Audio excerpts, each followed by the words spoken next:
ini dan juga yang ada di Instagram Live-nya Subianti. Selamat malam semuanya, selamat bertemu lagi ya di acara webinar kita malam ini.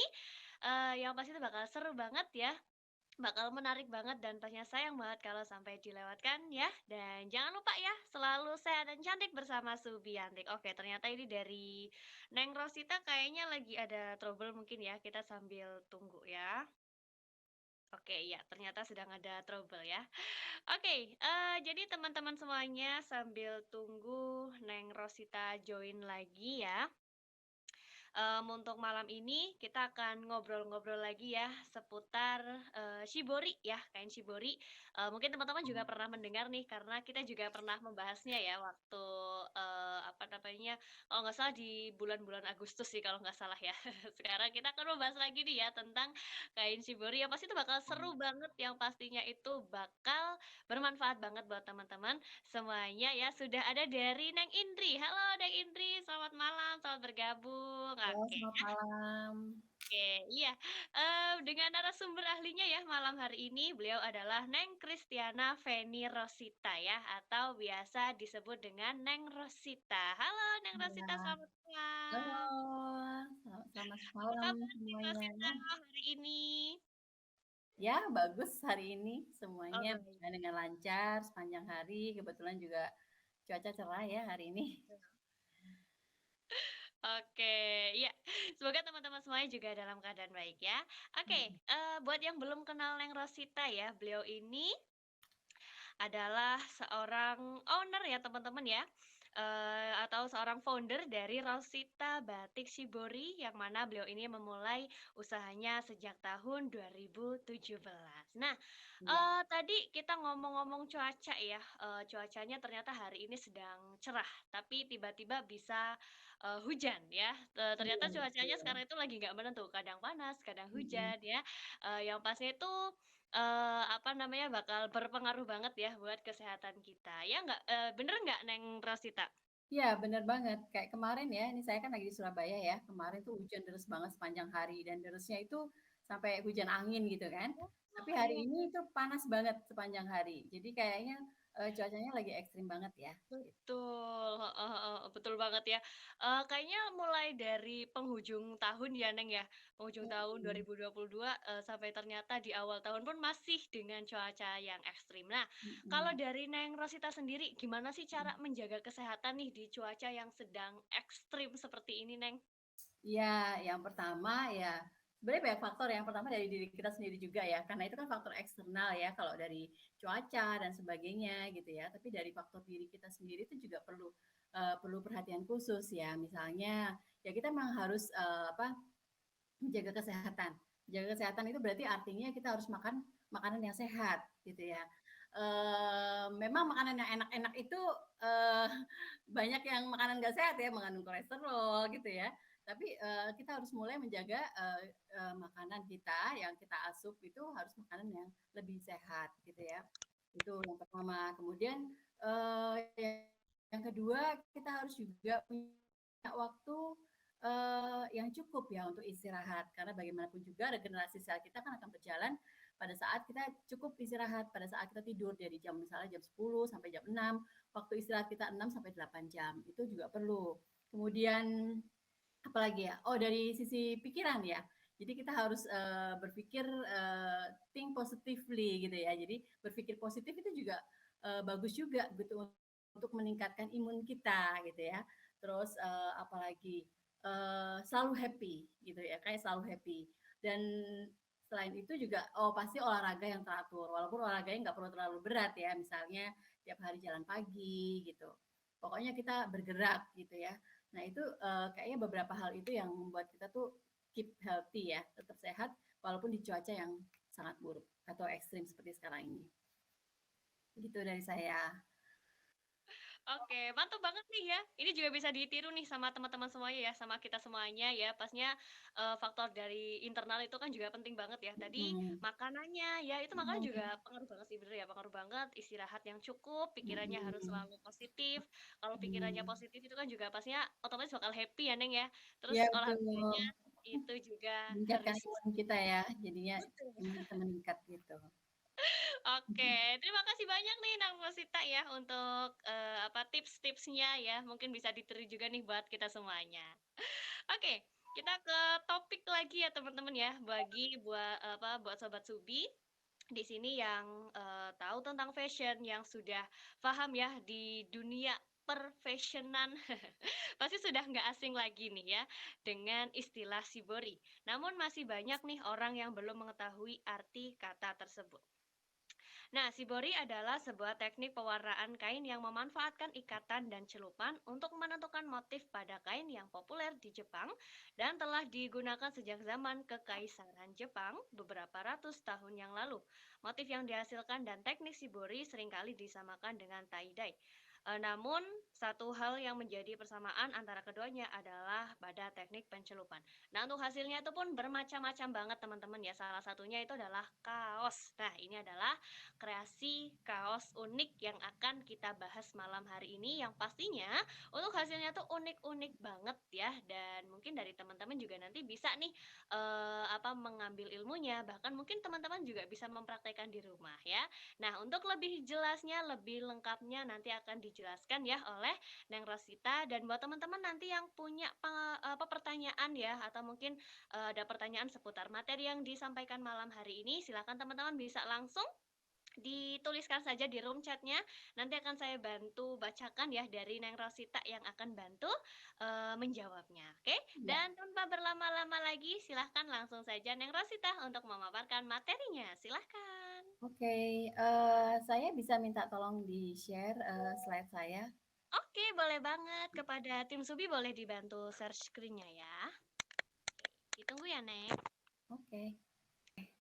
Ya, terima kasih buat sahabat Subi yang sudah join di live IG pada malam hari ini ya. Kita ketemu lagi.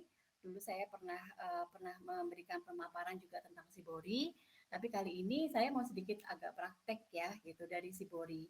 Gimana sih cara pembuatan Shibori? Bedanya apa sih dengan tie-dye gitu ya? Cukup simple dan sederhana, nggak terlalu susah juga, semua bisa mempraktekkan. Jadi buat teman-teman yang mau ikutan praktek, kalau punya kaos-kaos bekas yang warna putih gitu ya, atau baju-baju bekas yang warna putih yang pastinya tidak mengandung polyester, itu bisa dipakai atau bisa diambil. Nanti kita bisa coba bareng gitu ya. Nah, oke. Kali ini judulnya adalah kreasi unik kaos Shibori teknik ikat dan lipat. Jadi kita akan memulai, kalau Shibori itu kan banyak ya, tekniknya banyak sekali. Tapi kali ini kita akan memulai untuk dari yang sederhana atau yang basic dulu gitu. Karena untuk memulai sesuatu yang lebih advance, untuk menghasilkan Shibori yang lebih advance atau sulit, kita harus mulai dari yang teknik yang paling sederhana. Oke, next slide.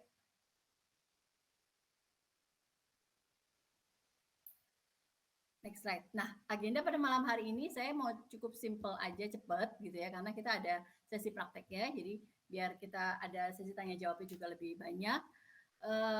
Yang pertama introduction, kemudian apa itu Shibori, lalu bedanya apa antara Shibori dengan tie-dye, dan Shibori on t-shirt. Jadi gimana kita membuat Shibori di kaos. Next.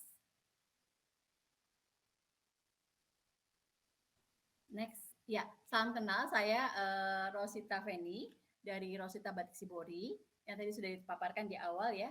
Kita mulai berdiri itu sejak tahun 2017.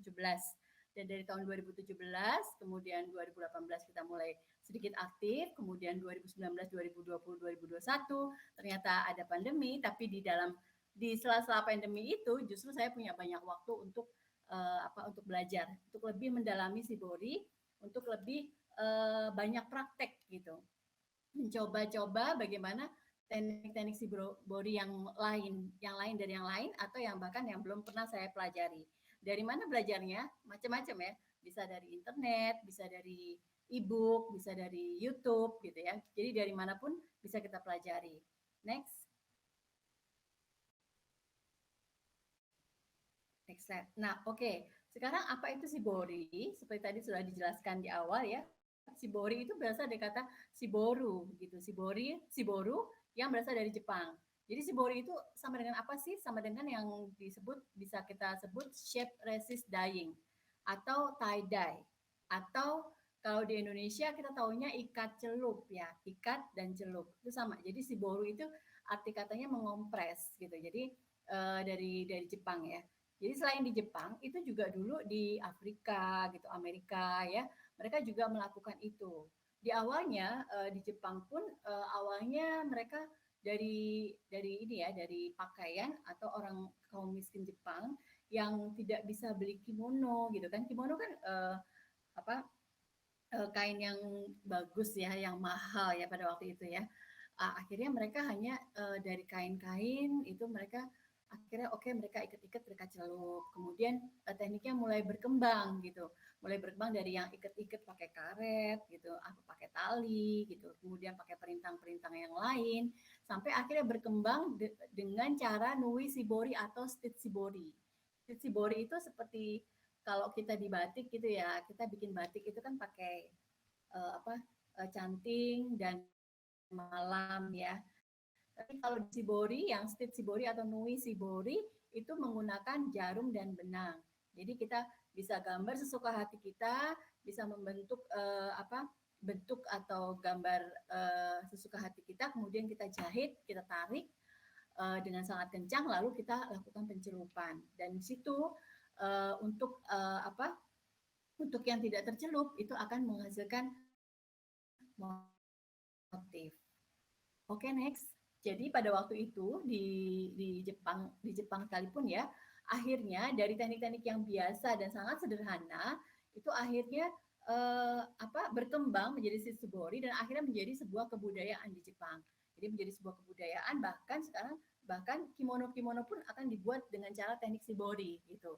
Sampai sampai dibuat sangat kecil-kecil ya yang istilahnya kanoko shibori itu sangat mahal ya. Kalau pembuatan kimono yang dengan menggunakan teknik shibori. Namun di Jepang sendiri nggak semuanya tahu tuh ya, masyarakat Jepang nggak semua tahu apa itu shibori gitu. Jadi hanya tempat-tempat tertentu yang tahu, terutama di Nagoya. Jadi mereka sebuah kota yang memang di sana banyak masyarakat yang melakukan kerajinan shibori dan mereka membuatnya, kemudian mereka membuat juga festival shibori di sana setiap pada bulan 7 ya, bulan Juli ada festival shibori dan mereka membuat kota itu penuh dengan full hiasan shibori gitu. Itu awal mulanya shibori di Jepang. Tapi shibori juga ada juga yang kita sebut tie-dye tadi itu ya. Jadi ada di Amerika, di Afrika gitu. Jadi mulainya juga dari situ, dari baju-baju bekas atau kain-kain yang mereka ikat-ikat. Lalu kalau di Indonesia kita udah kenal belum sih gitu shibori? Udah gitu ya. Di Indonesia tuh kita mengenal di berbagai daerah gitu ya. Seperti kayak pelangi ini next, tolong slide-nya di next.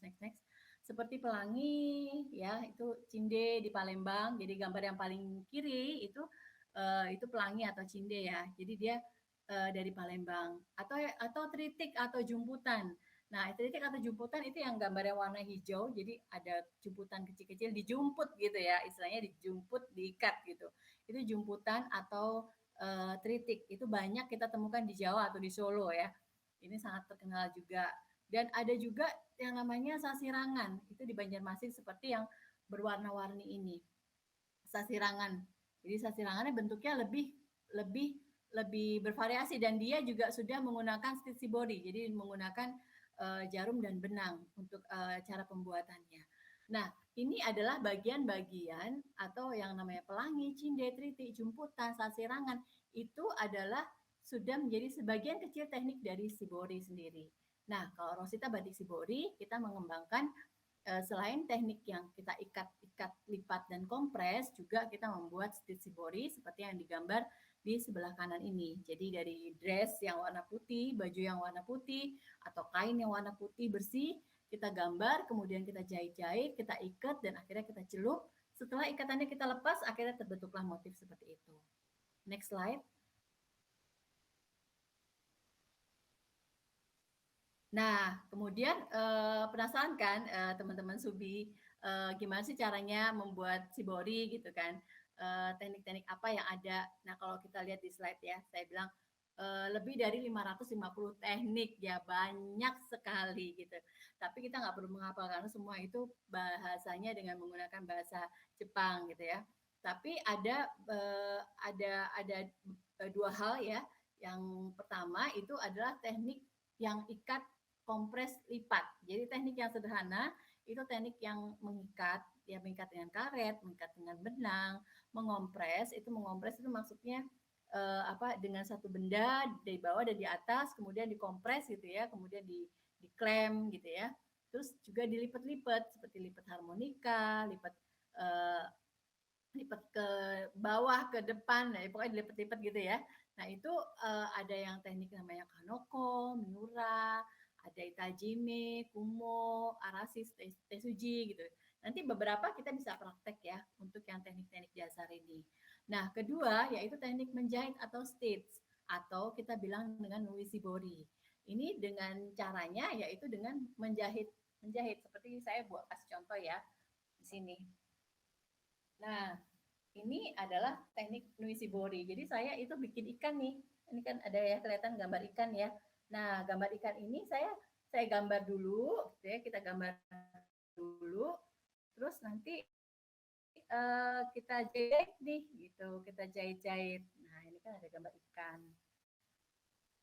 Terus ada juga misalnya gambar daun-daun seperti ini. Nah, ini adalah shibori. Daun-daun, kemudian ada gambar Ada gambar kupu-kupu gitu ya. Ini caranya saya gambar, kemudian kita jahit, lalu kita ikat-ikat. Jadi hasilnya nanti sangat kecil. Kita punya contoh kan? Yang nuishibori. Jadi hasilnya nanti sangat kecil. Jadi dari panjang kain ini kan kain selendang ya. Kain selendang ini panjangnya sekitar 2 meter. Itu bisa hanya jadinya segini. Ya, jadinya segini. Kemudian kita celup. Setelah itu baru kita buka, hasilnya seperti motif yang tadi. Oke, kita kembali ke slide.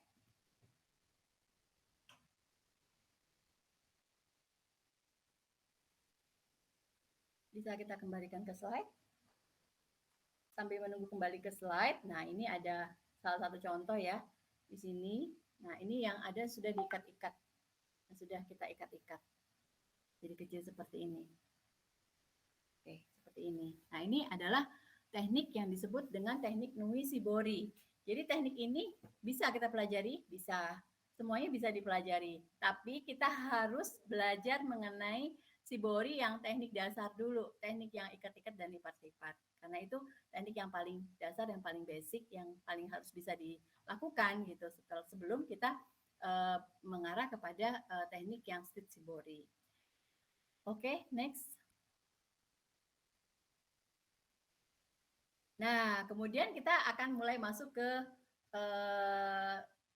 shibori dan kaos ya, tie-dye, shibori dan tie-dye. Apa sih bedanya shibori dan tie-dye gitu ya?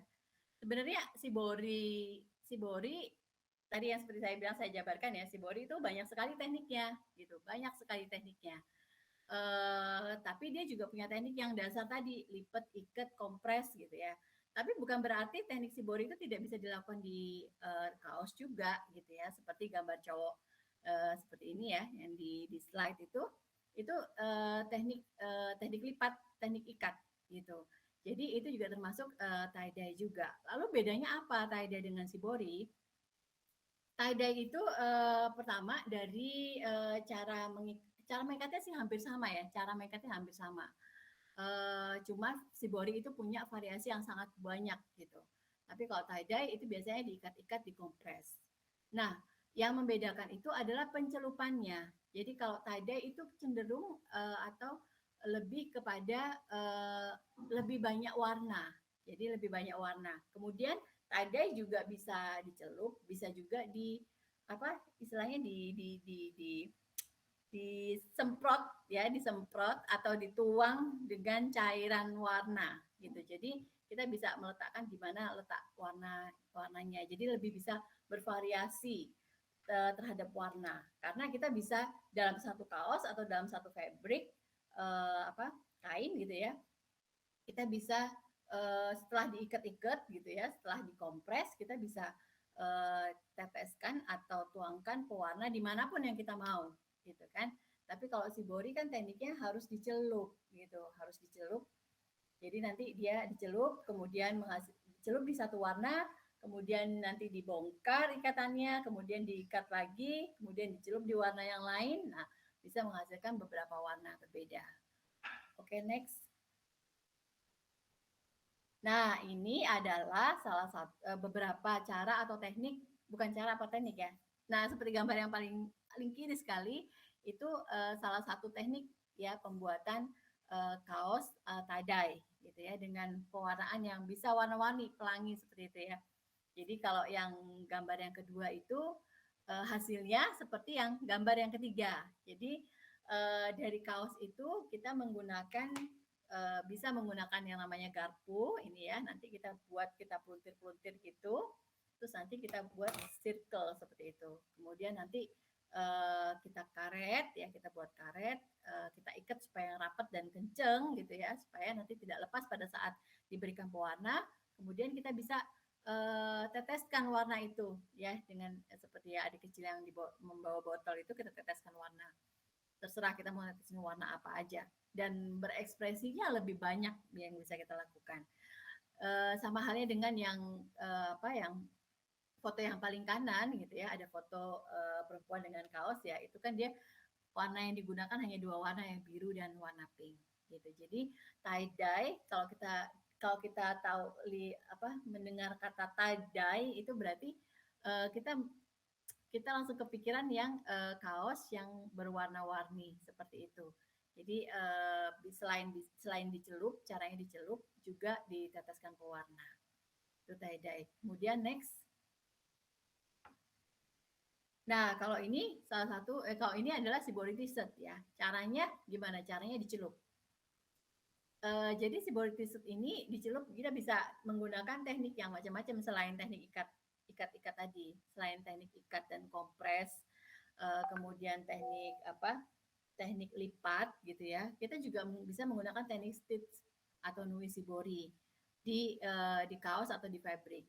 Tapi itu dicelup. Jadi pencelupannya itu biasanya sih menghasilkan warna yang seragam atau satu warna. Kalau saya gitu ya, kalau untuk pewarnaan dengan menggunakan pewarna chemical gitu ya, itu bisa saya lakukan dengan beberapa cara, beberapa warna akhirnya hasilnya. Caranya ya itu tadi, bukan dengan satu ikatan kemudian dikasih banyak pewarna gitu ya. Kalau itu kan cenderung ke arah tie-dye ya. Tapi satu ikatan itu saya cemplung ke pewarna biru gitu ya misalnya. Kemudian ikatannya itu kita keringkan, bukan keringkan, kita bilas gitu ya. Kemudian kita buka, kemudian kita buat lagi motifnya, terus kita cemplungin ke warna merah. Nah itu mungkin bisa dapat 2 atau 3 warna jadinya. 3 warnanya itu karena perpaduan misalnya merah dengan biru jadi warna ungu seperti itu ya.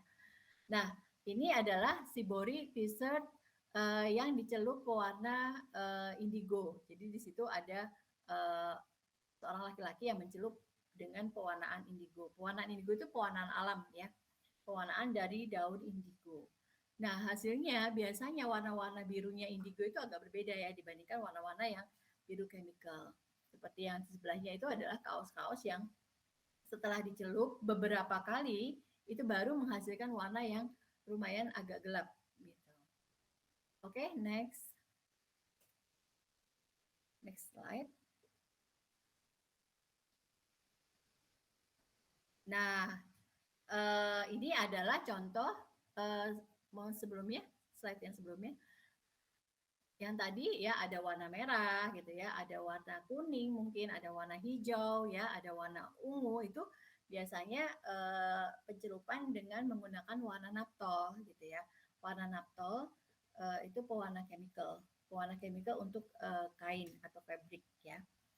Nah ini motif-motifnya bisa seperti ini nih, macam-macam nih, dari ikat, dari lipat yang hanya diuel-uel kemudian kita ikat gitu ya, kemudian yang menggunakan garpu, menggunakan karet gitu ya. Banyak sekali alat-alat pelintang yang bisa kita buat gitu. Next slide. Nah, ini adalah contoh shibori t-shirt dengan menggunakan teknik stitch atau nui shibori. Jadi dari t-shirt atau kaos saya mulai gambar ya, Ini ada gambar daun-daun gitu kan, ada gambar bunga, ada gambar kupu-kupu atau capung, ada gambar ikan.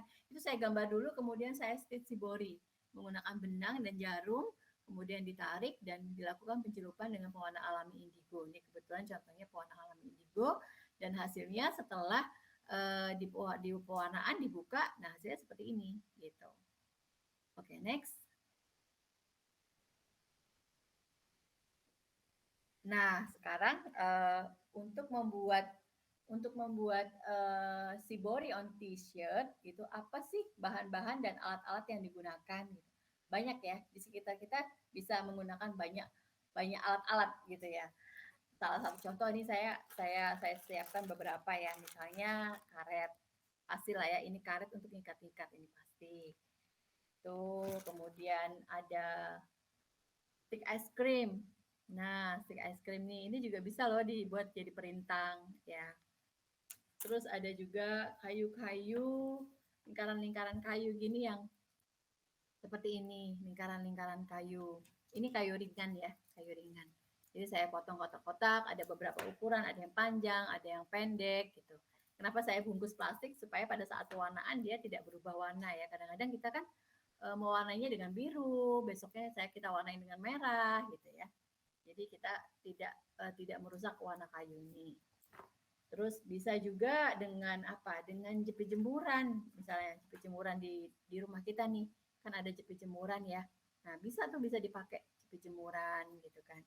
Ada juga misalnya dengan kelereng, ya bulat-bulat ini.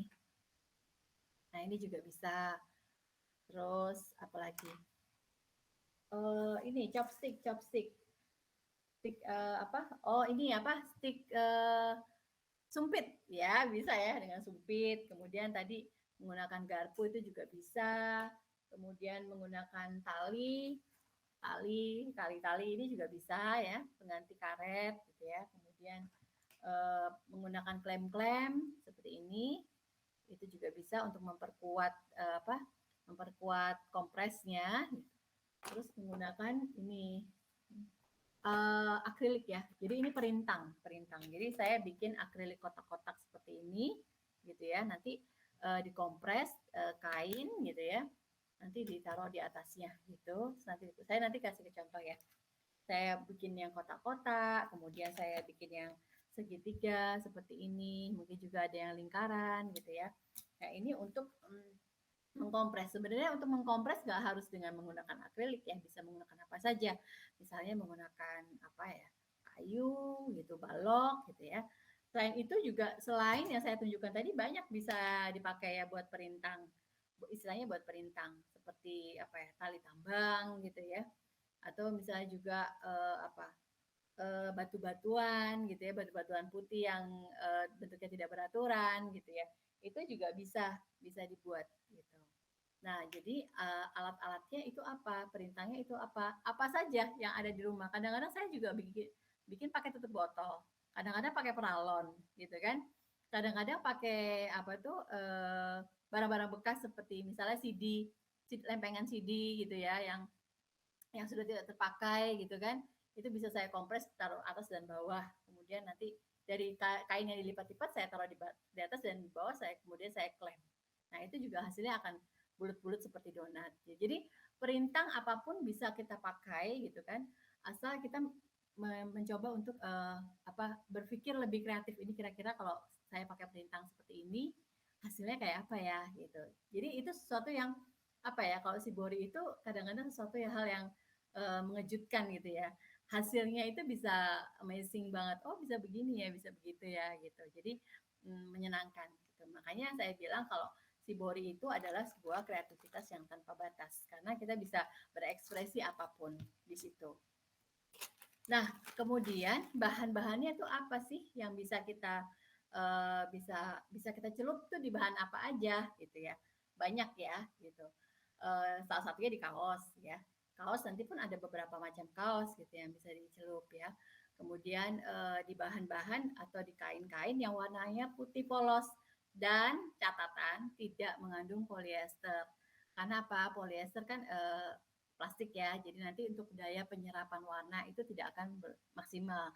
Dan kalau yang mengandung polyester nanti pada saat pencelupan berikut-berikutnya atau pada saat pencucian gitu ya, setelah kita pakai itu warnanya akan cepat melorot atau cepat luntur ya, cepat berkurang ya, dari yang biru tua akhirnya menjadi biru muda gitu. Jadi jangan menggunakan kain-kain yang mengandung polyester.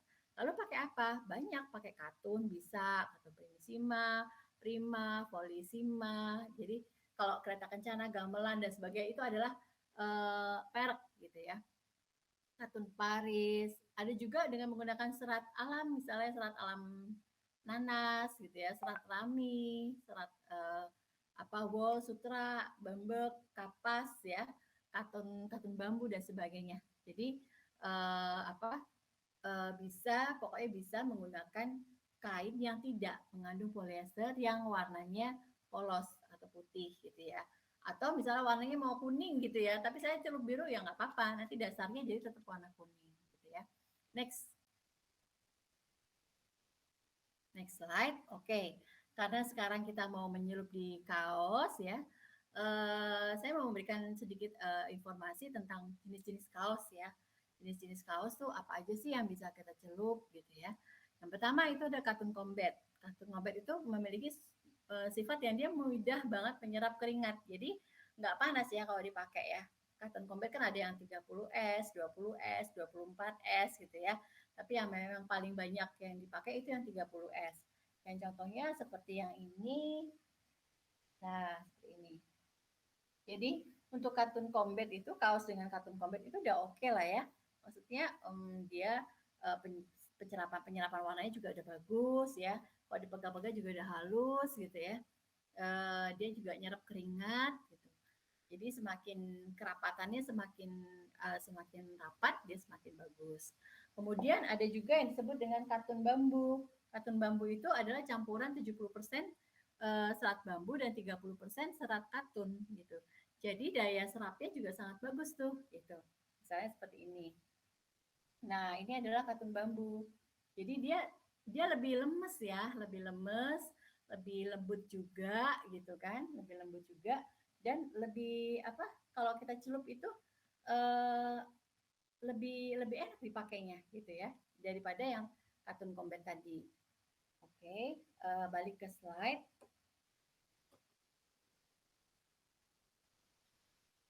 Nah, kebetulan di kami itu saat ini kita hanya ada katun combat dan katun bambu. Tapi biasanya kalau saya bikin workshop untuk kaos itu biasanya saya menggunakan katun bambu karena katun bambu itu juga sudah cukup cukup cukup enak ya, cukup bagus juga dan memang harganya biasanya lebih murah, lebih mahal daripada katun combat.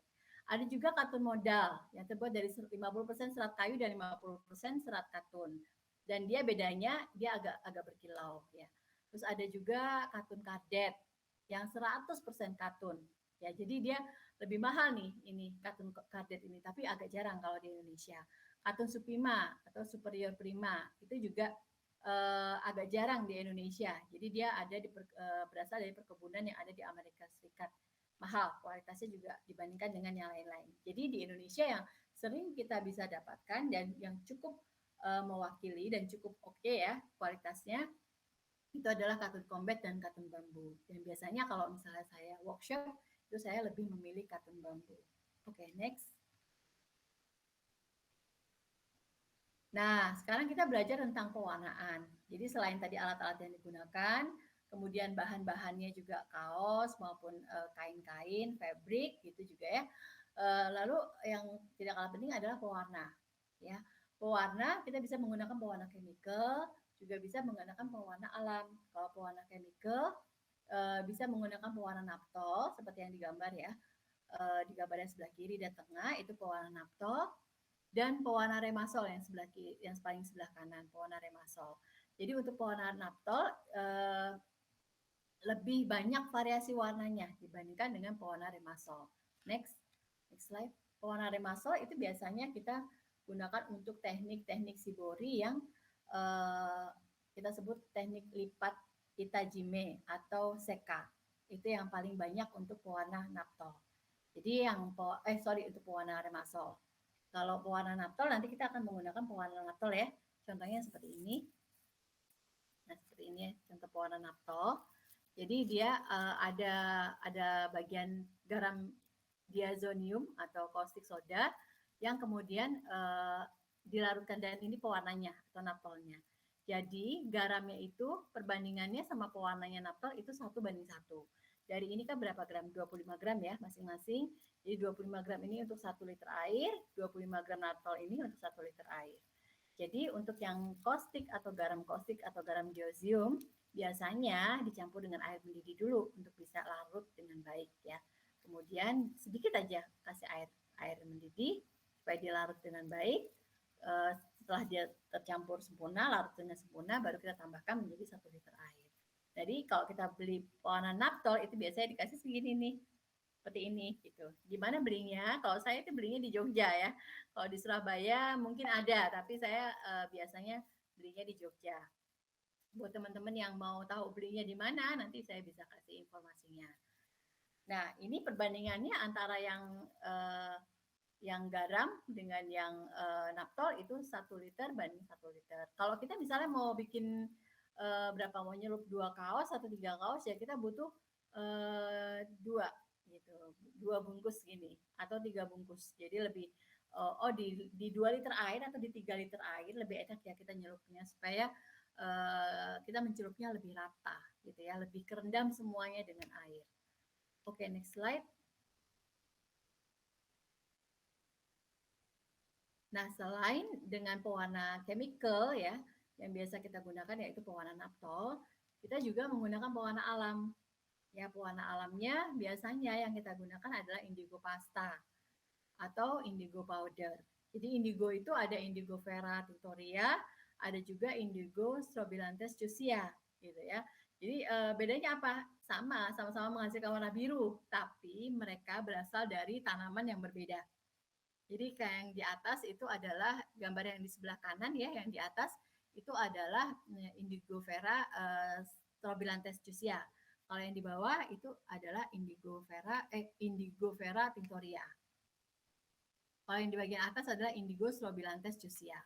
Ya, jadi ini apakah di Indonesia ada? Ada banyak ya, ada beberapa perkebunan gitu ya, yang memang mereka menanam tanaman ini kemudian membuat pewarna indigo yang dibentuk dalam bentuk pasta maupun powder. Itu ada di Temanggung ada ya, ada juga di Semarang itu juga ada ya, di Jogja juga mungkin ada ya. Nah, selain itu, selain pewarna indigo, pewarnaan di Indonesia itu pewarna alam di Indonesia banyak ya. Kalau di Shibori ya, namanya Shibori itu kan pasti selalu identik dengan biru ya, karena memang untuk Shibori pewarnaannya dengan indigo saja gitu. Tapi kalau di Indonesia pewarnaan alam bisa selain indigo, kita juga bisa dengan dengan akar mengkudu ya, Morinda citrifolia itu, kemudian dengan secang ya, dengan kulit mahoni gitu kan, bahkan dengan kulit alpukat gitu ya, daun alpukat, atau dengan daun mangga gitu ya, yang bisa menjadi warna hijau gitu ya, kulit manggis gitu ya, terus apalagi misalnya kunyit itu juga bisa, kemudian daun jati gitu ya, semua pewarnaan bisa dilakukan. Jadi bisa bisa di Indonesia kan banyak sekali ya pewarna alam gitu ya, sudah mulai banyak sekali pewarna alam. Dan di Shibori khususnya kita harus kata di Shibori tidak hanya menyediakan pewarna dengan pewarnaan indigo, tapi juga ada pewarna alam yang lain seperti coklat dari mahoni, kemudian abu-abu dari kulit alpukat gitu ya, dan sebagainya. Nah, itu adalah pewarnaan alami. Nah, selain itu apa sih yang disebut dengan mordanting? Nah, mordanting itu biasanya dilakukan di kain yang sebelum dilakukan pencelupan, gitu. Di kain sebelum melakukan pencelupan. Fungsinya apa? Fungsinya supaya menghilangkan kotoran-kotoran di kain yang warna putih, kan biasanya ada sebuk-sebuk gitu ya, tepung-tepung gitu ya di kain ya, terus supaya pori-pori kainnya juga terbuka gitu, sehingga penyerapannya pewarna itu bisa sangat maksimal gitu ya. Nah, kemudian tahapan-tahapan selain modanting yang dilakukan sebelum sebelum proses pencelupan atau sebelum pelaku melakukan penggambaran atau lipat ikat itu gitu ya. Itu setelah kita ikat dan lipat itu ada proses yang namanya fiksasi gitu. Fiksasi itu apa? Fiksasi itu bagaimana caranya supaya apa warna yang sudah kita celup tadi itu nggak cepet hilang, nggak cepet luntur gitu, nggak cepet akhirnya kalau misalnya kita pakai berkali-kali akhirnya warnanya kok nggak ini lagi ya, nggak biru lagi ya gitu misalnya, kok warnanya nggak coklat lagi ya gitu, apa karena kena matahari gitu, apa karena kena mesin cuci dan sebagainya. Sebenarnya sih enggak ya, tapi karena pada saat proses pembuatannya gitu ya, eh, apakah sudah difiksasi dengan baik gitu. Artinya diikat. Jadi artinya apa pewarnaan itu sudah diikat gitu. Jadi tidak akan banyak luntur gitu ya. Nah, proses mengunci warna supaya tidak mudah pudar ya, seperti itu ya. Jadi bisa dilakukan dengan apa gitu? Dengan pertama dengan dicelup setelah dilakukan pencelupan dengan pewarna, kemudian di bagian atau sesi terakhir bisa dengan dicelup dengan air tawas ya, dengan air kapur, tunjung, cuka itu bisa gitu. Kalau dengan air tawas biasanya warna yang dihasilkan akan sedikit lebih mudah dari warna yang tadi kita hasilkan yang sebelum difiksasi. Kalau dengan kapur biasanya warnanya tetap ya. Kalau misalnya birunya seperti itu ya tetap biru seperti itu. Tapi kalau misalnya kita mau fiksasi dengan tunjung biasanya warnanya menjadi lebih tua lagi gitu ya. Kalau cuka itu biasanya saya kalau misalnya pakai pewarna naptol gitu ya atau remasol, pakai pewarna naptol lah terutama ya, pakai warna chemical itu saya fiksasinya menggunakan cuka. Lalu yang menjadi sering pertanyaan itu adalah gini, gimana sih perawatan kain shibori gitu ya? Sama halnya dengan gimana sih perawatan kain batik gitu ya? Simple kok, sama aja, sederhana gitu, seperti pada umumnya gitu ya. Yang pertama, tapi nggak perlu harus susah ya, kira-kira harus dicuci pakai lerak lah dan sebagainya, nggak usah gitu ya. Cukup simpel aja, kalau misalnya memang kita mencuci, ya dicucinya nggak usah dikucek sampai sampai banget banget kuceknya gitu ya. Kemudian pakai mesin cuci bisa, bisa, boleh gitu ya. Kemudian cara penjemurannya juga jangan terlalu dijemur di panas matahari langsung ya, karena bagaimanapun juga bukan hanya kain cibori, kain batik atau baju-baju kita yang lain, kalau kita jemur di langsung kena panas matahari, akhirnya warnanya juga akan memudar gitu ya. Oke, next. Nah, ini nanti kita mulai praktek ya pembuatan kaos cibori. Kita masih punya waktu sedikit ya, 10 menit. Tapi gini, saya sudah coba mengikat-ikat gitu karena hari ini kita nggak bisa celup ya, karena waktunya tidak memungkinkan. Tapi saya sudah punya contoh-contoh yang sudah jadi. Jadi nanti ikatannya begini, nanti kira-kira kurang lebih jadinya seperti ini, seperti itu ya. Oke, next dulu sebelum kita praktek kita akan akhiri dulu. Nah, di sini jadi kita juga mulai membuat workshop shibori ya, kaos shibori. Jadi seperti yang kita lakukan tempo hari ya di cafe shibori di cafe Verte ya gitu. Jadi kita ada pameran, kemudian kita ada workshop shibori itu dari shibori yang dasar gitu. Jadi kita juga akan melakukan workshop shibori nanti pada tanggal 29 ya. Tanggal 19 sampai 26 Februari gitu ya di Demier Cafe. Jadi kita akan pajang atau kita akan pamerkan produk-produk Shibori, Rosita Batik Shibori di sana selama 1 minggu. Kemudian di Sabtu dan hari Minggu kita akan ada workshop Shibori di kaos. Jadi buat sahabat Subi yang sangat tertarik, yang terutama yang di Surabaya ya, yang sangat tertarik pengen ikut gimana sih caranya praktek gitu. Kira-kira kalau mau buat kayak gini ntar hasilnya kayak gimana ya, yang sangat penasaran gitu ya dengan hasil ikat-ikatan Shibori, hasil nanti bagaimana, boleh deh kita yuk bergabung di workshop Shibori. Oke, next. Nah, ini adalah contoh hasil karya peserta workshop Shibori yang kemarin di Verte Cafe ya, di bulan Desember 2022. Jadi hasilnya seperti yang teman Subi lihat, itu mereka sendiri sangat surprise ya gitu. Oh kalau kayak gini, wow hasilnya seperti ini ya gitu. Jadi mereka sendiri apa ya exciting ya, karena mereka melakukan sendiri, mereka praktek sendiri, mereka saya kasih semua peralatan dan mereka membuat sendiri dan akhirnya hasilnya mereka oh seperti ini ya gitu. Jadi surprise banget ya buat mereka. Jadi apa ini sesuatu yang menyenangkan ya. Kita juga bisa praktek di rumah dengan memanfaatkan baju-baju kita yang bekas gitu ya, baju-baju kita yang mungkin yang baju-baju putih gitu yang udah lama, yang kadang-kadang kalau sudah lama dipakai itu jadi warnanya nggak putih lagi ya, jadi warnanya jadi kuning gitu ya. Nah itu jangan buru-buru dibuang gitu ya, baju maupun kaos ya jangan buru-buru dibuang, tapi kita coba kita iket-iket apa munculkan ide dan kreativitas kita, kemudian kita celup, akhirnya jadi kaos yang baru atau jadi baju yang baru gitu ya. Oke, next. Nah, ini nanti adalah kita bisa biasanya kalau ada workshop itu selalu ada giveaway gitu ya. Oke, terima kasih. Kita kembalikan ke next ke slide sebelumnya yang ada contoh kaos. Yang ada gambar-gambar kaos di slide yang 2 dari sebelum ini. Yes. Nah, ya di sini. Nah, saya mau menunjukkan beberapa contoh kaos yang sudah kita buat ya, dan nanti bagaimana cara membuatnya.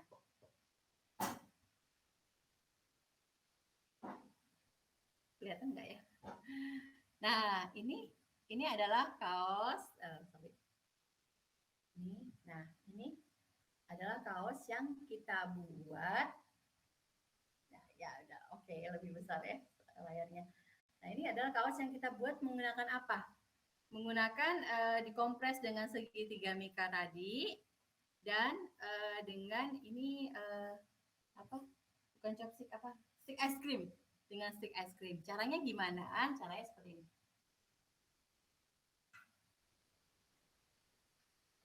Nah, ini kaos kita lipat-lipat harmonika ya. Kita lipat-lipat harmonika seperti ini. Jadi kaos polos ini kita lipat-lipat seperti harmonika. Harmonika itu lipat ke depan, ya, kemudian lipat ke belakang, lipat ke depan, lipat ke belakang. Jadi seperti lipat harmonika ya.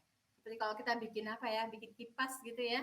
Kita bikin kipas dari kertas itu, jadi lipat-lipatnya ke depan, ke belakang, ke depan, ke belakang. Lalu kita beri rintangan. Rintangan tadi kita beri ini.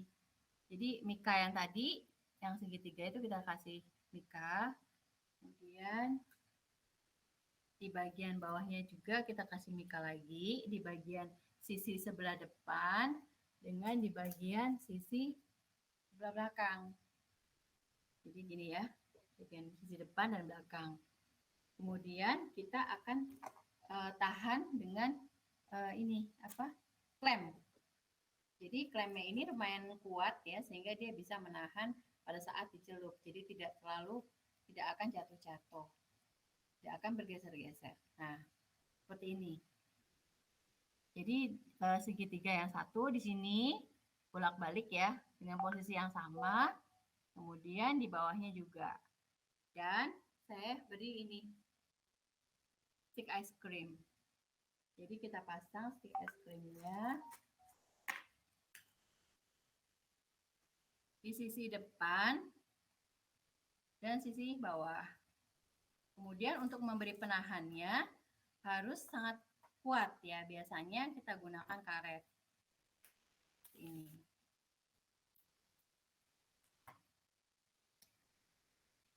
Nah, yang kenceng ya. Ini intinya kalau kita mengompres gini harus yang sangat erat kita ini ya. Oke, seperti ini hasil akhirnya jadilah seperti ini. Setelah kita celup, akhirnya jadi seperti ini setelah dibuka. Ya, ada lagi yang mana yang ini? Oke, ada lagi yang seperti ini. Nah, ini ya. Ini cara bikinnya gimana? Cara bikinnya seperti ini. Nah, ini sama ya. Kita lipat harmonika, kemudian kita ikat di sini. Terserah kita mau ikutnya gimana, mau lurus, mau miring ke sini, mau miring ke sana gitu ya. Setelah itu nanti kita setelah dicelup nanti kita buka. Ini sebenarnya sudah dicelup ya, cuman terus supaya saya memberikan contoh, saya ikat lagi. Tapi nanti hasil celupannya akan seperti ini. Nah, ini setelah kita buka, hasilnya akan seperti ini. Ya, ini salah satu contoh lagi. Terus yang lain seperti ini. Sorry, ini udah ada. Yang seperti ini. Nah, ini caranya bagaimana? Caranya tinggal diikat-ikat aja di bagian bawah. Nah, ini kaos ya. Kaos kita rapatkan begini. Kemudian kita ikat. Ikat di bagian sini, bagian sini, bagian sini. Sampai terserah kita mau ikat sampai mana. Nah, nanti ini hasilnya seperti ini. Kadang-kadang saya mau ikat yang di sebelah atas gitu, nggak apa-apa. Atau kadang saya mau ikatnya yang sebelah lengan, nggak apa-apa. Hasilnya seperti ini. Di lengan ini saya ikat, di bagian bawah juga saya ikat. Terus mungkin saya mau ikat-ikatnya di bagian tengah, bisa juga. Hasilnya setengah lagi. Oh ini, yang seperti ini. Nah, hasilnya di bagian tengah. Gitu ya. Jadi kita bisa berekspresi dengan cara apapun. Misalnya ada lagi seperti ini. Nah, ini gimana caranya bikin? Caranya bikin seperti ini. Nah, jadi kita jumput ya, kita jumput gitu ya. Kita jumput di suatu tempat, tidak perlu harus di tengah. Kita mau mulai di sini, jumputnya juga nggak apa-apa, di sini juga nggak apa-apa. Kebetulan saya jumputnya di bagian bawah sini ya. Kita jumput, kita atur-atur, kemudian kita karetkan aja sini. Mau karetnya berapa banyak? Mau 10 boleh gitu ya. Asal cukup kaosnya ya. Nah, nanti hasilnya adalah lingkaran-lingkaran seperti tadi. Apalagi? Dan contohnya yang lain seperti ini misalnya. Dari yang kotak-kotak tadi. Nah, ini juga bisa. Ini dibuat dari kotak-kotak mika yang dikompres dengan sumpit ya, dengan sumpit seperti ini. Nah, ini dari kotak-kotak mika ini. Kemudian saya jepit ya, depan dan belakang. Kemudian ini dengan menggunakan sumpit. Itu bisa dilakukan berulang kali sampai semua kecelup. Setelah semua selesai, lalu gimana caranya menyelup? Caranya ini harus dibasahin dulu. Jadi semua kain-kain ini atau kaos-kaos ini harus dibasahin dengan baju apa dengan air biasa dibasahin dulu, kemudian baru nanti dicelup ke pewarnaan. Nah, saya rasa sih seperti itu. Sebenarnya banyak yang bisa kita praktekkan. Banyak sekali contoh-contoh yang sudah ada. Coba ambil ini yang kotak-kotak itu. Nah, seperti ini contohnya ya, atau yang seperti dengan menggunakan itu bukan ini, dengan menggunakan ini. Nah, itu. Nah, ini ya. Atau yang spiral-spiral bisa juga. Jadi banyak sekali dan itu tergantung dari kreativitas kita masing-masing.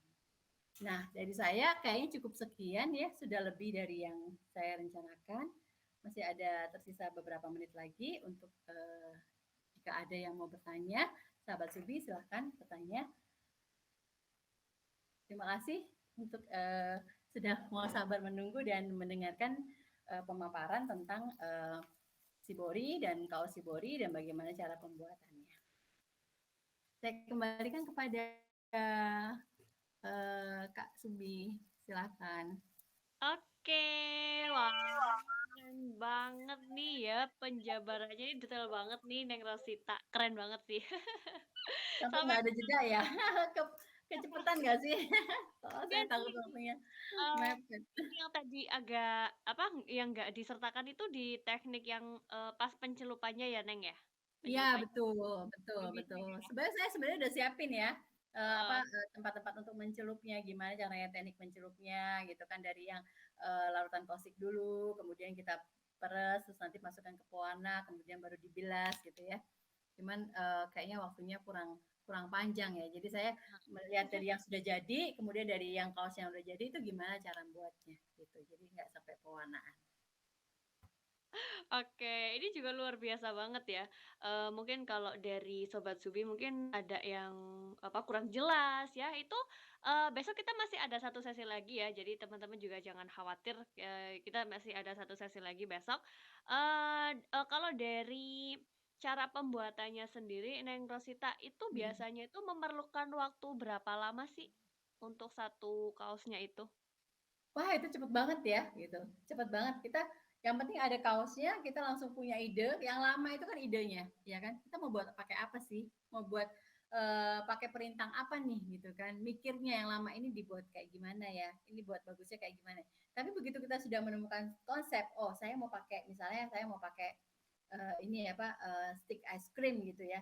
Ya udah kita lipat-lipat, kita langsung buat. Gitu begitu kita buat, selesai kita siapkan pewarnaan, kita celup. Jadi cepet banget kalau pewarnaan apalagi dengan menggunakan pewarna chemical ya, pewarna naphtol cepet. Jadi kita hanya memprepare apa ya sedikit air panas gitu ya, kemudian dicelupkan ke larutan postik, kemudian kita siapkan air ya 1 liter gitu. Sudah dari situ kita akan mencelup mencelup. Jadi prosesnya cuma sedikit sebentar banget ya, hanya mungkin bisa 10 menit sudah selesai gitu loh. 10 menit Oh, selesai, kemudian kita bisa bilas, kemudian kita bisa jemur. Tapi itu kalau menggunakan pewarna naphtol atau pewarna chemical. Tapi kalau menggunakan pewarna alam yang agak lama karena itu harus dicelup berkali-kali, bisa 5 kali, 6 kali, 8 kali, tergantung dari tingkat apa ketebalan atau ke tingkat pewarnaannya ya, mau warnanya gelap, gelap banget atau mau yang warnanya light gitu ya, yang muda gitu, itu tergantung dari berapa kali kita nyelup. Kalau pewarna alami seperti itu. Tuh. oke. Ya, oke, dan ternyata ini waktunya tinggal beberapa menit lagi ya, dan sebelum berakhir, buat teman-teman Sobat Subi semuanya di sini yang sudah join, yang sudah bergabung, kami ucapkan makasih banyak sudah join ya webinar kita malam ini, dan ini luar biasa banget materinya, bermanfaat banget. Buat teman-teman yang punya, alat dan bahan tadi ya yang sudah dijelaskan oleh Neng Rosita, boleh banget nanti coba-coba di rumah ya dari ilmu yang sudah didapatkan malam ini. Dan terima kasih banyak juga buat Neng Rosita, buat apa, ilmunya malam hari ini luar biasa banget, penjabarannya keren banget ya. Dan kita masih ada satu sesi lagi besok buat teman-teman ya, jangan sampai dilewatkan juga. Terus jangan lupa Oke, tadi terima ada kasih. pameran Shibori juga ya, Neng, ya? Iya, Ada pameran Shibori juga dan workshop Shibori di Damiar Cafe, Jalan Jambi, Surabaya tanggal 19 sampai 26 pamerannya ya, workshopnya iya, tanggal 25 dan 26 Februari khusus buat iya, warga Surabaya ya.